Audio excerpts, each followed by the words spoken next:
आज से पहले ऐसी कोई घटना नहीं हुई यहाँ पे। बता रहे थे कोई पैसे का लेने देना है किसी का, उसकी वजह से हो सकता है लड़के ने इनको पुलिस वालों को बताया ये बात। अच्छा, पैसे का क्या, परिवार का या किसी और से? किसी और से लेना देना है इनका, तो उन्होंने कोई धमकी वमकी दी बताई इनको। ठीक। यहाँ ऐसा कुछ नहीं था, बिल्कुल सब आराम से रहते थे और ना ही उनसे कभी कोई उनका कोई लड़ाई झगड़ा या ऐसा कुछ था, ऐसा कुछ नहीं। बहुत अच्छा परिवार था। 4 दिसंबर को मिस्टर राजेश और मिसेस कोमल की वेडिंग एनिवर्सरी थी। उनको विश करके उनका बेटा अर्जुन मॉर्निंग वॉक पर जाता है और जब घर लौटता है तो वो देखता है उसके मम्मी पापा और बहन मर चुके हैं। जिस परिवार से किसी की कोई दुश्मनी नहीं थी, एक हंसते खेलते परिवार के साथ ऐसा क्या हुआ कि पल भर में सब बदल गया। In today's video will be covering one of the most wild cases of 2024। Delhi के देवली में अर्जुन तन्वर नाम का 20 साल का लड़का जो आर्मी स्कूल से पढ़ा था और दिल्ली यूनिवर्सिटी में बीए सेकंड ईयर का स्टूडेंट था। स्पोर्ट्स में उसको काफी इंटरेस्ट था। वो एक स्टेट लेवल बॉक्सर है, यहाँ तक कि उसने बॉक्सिंग चैंपियनशिप में दिल्ली को रिप्रेजेंट करके सिल्वर मेडल भी जीता था। उसकी एक बड़ी बहन थी कविता तन्वर जो एक ब्राइट स्टूडेंट थी। उसके पिता राजेश एक्स आर्मी मैन थे और माँ कोमल हाउसवाइफ थी। अर्जुन की एक गर्लफ्रेंड भी थी। अर्जुन को उसके पापा ने एक हाई एंड मोटरसाइकिल दिलाई थी और अर्जुन के डाइट और एक्सरसाइज में वो उसकी मदद भी करते थे। उसने जिम ज्वाइन कर रखा था और वो मोस्टली मॉर्निंग वॉक पर जाता था। 4 दिसंबर को अपने पेरेंट्स के वेडिंग एनिवर्सरी के दिन वो उनको विश करके हर दिन की तरह वॉक पर जाता है और जब लौटता है तो देखता है किसी ने उसके परिवार को मार डाला। उसी दिन सुबह पुलिस को एक कॉल आती है। कोई पुलिस को बताता है कि एक परिवार के सदस्यों को कई इंजरीज हुई हैं। वो इंसान घबराया हुआ होता है और वो कॉल रख देता है। ऑफिसर्स वहाँ पहुँचते हैं और वहाँ जाके उन्हें पता चलता है कि कॉल अर्जुन तन्वर ने किया था जो उस परिवार में अकेला बच गया है और उस फैमिली का छोटा बेटा है। वो पुलिस को बताता है कि वो अपने मॉम डैड को हैप्पी वेडिंग एनिवर्सरी विश करके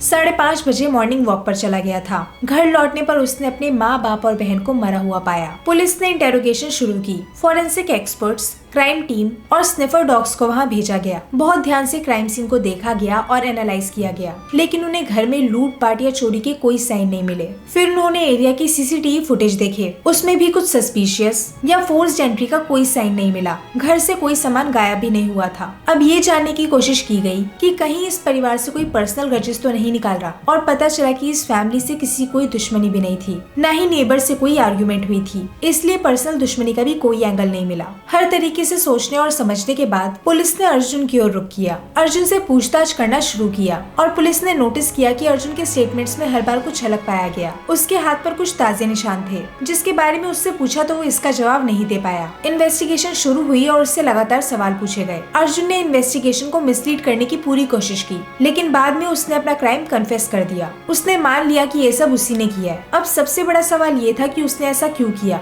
दरअसल अर्जुन स्पोर्ट्स में बहुत अच्छा था, लेकिन वो पढ़ाई में अच्छा नहीं था, जिसकी वजह से उसे डेली अपने पापा से डांट सुननी पड़ती थी। न वो काम ढूंढता था और न ही उसका पढ़ाई लिखाई में ध्यान था। वहीं उसकी बहन एक ब्राइट स्टूडेंट थी, उसे पढ़ाई करना पसंद था। कुछ समय पहले अर्जुन के पापा ने उसको उसकी गर्लफ्रेंड के साथ मार्केट में पकड़ा था। जब अर्जुन ने अपनी गर्लफ्रेंड से शादी करने की इच्छा जताई तो उसके पापा को गुस्सा आया। तब उन्होंने पब्लिक में अर्जुन की गर्लफ्रेंड के सामने उसे डांटा था और हाथ उठाया था। अर्जुन को अपने परिवार से कई शिकायतें थी। उसको लगता था कोई भी उसका साथ नहीं देता और न ही उससे प्यार करता है। उसके अपने पेरेंट्स से अच्छे रिलेशंस नहीं थे। वो इस बात से परेशान था कि उसके पेरेंट्स उसकी बहन को ज्यादा पसंद करते हैं। उसने बहुत बार आर्ग्यूमेंट्स में अपनी बहन को मारने की धमकी भी दी थी। सबको लगता था कि वो मजाक कर रहा है। उसकी बहन कविता के बर्थडे पर जब उसके पापा ने गेस्ट के सामने उसे डांटा और पीटा, इसके बाद उसने ये सब प्लान करना शुरू कर दिया। इतनी ह्यूमिलिएशन के बाद वो अपने परिवार से नफरत करने लगा था। अर्जुन का ईगो तो हर्ट हुआ ही था, लेकिन बात कुछ और भी थी जिस पर बहुत कम लोगों ने ध्यान दिया। इन सब का एक बड़ा कारण प्रॉपर्टी भी थी।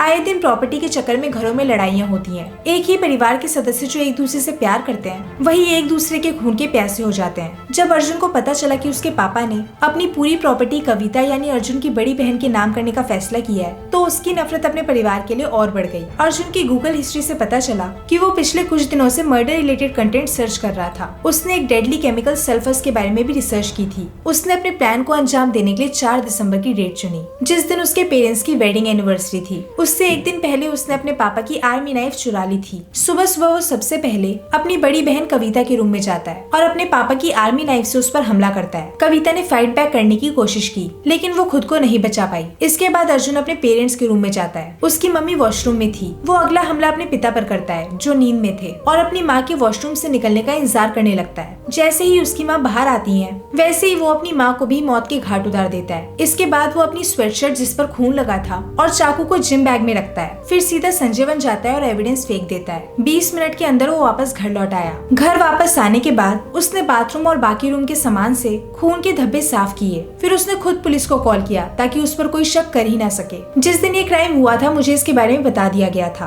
क्योंकि ये केस यहाँ से इतना ज्यादा दूर नहीं हुआ, लेकिन लोगों को वही कहानी पता थी जो अर्जुन ने बनाई थी, वही मुझे भी पता थी। सच किसी को नहीं पता था। न्यूज में ये 1-2 दिन बाद आया है। अर्जुन ने 20 साल की उम्र में अपने स्टेट को रिप्रेजेंट करके सिल्वर मेडल जीता, which is a great achievement. शायद उसकी किस्मत में इससे भी बड़ी अचीवमेंट्स लिखी थी, लेकिन उसके एक गलत कदम ने उसकी लाइफ हमेशा के लिए बदल दी। ये केस स्टडी तुम्हें कैसी लगी मुझे जरूर बताना। Take care.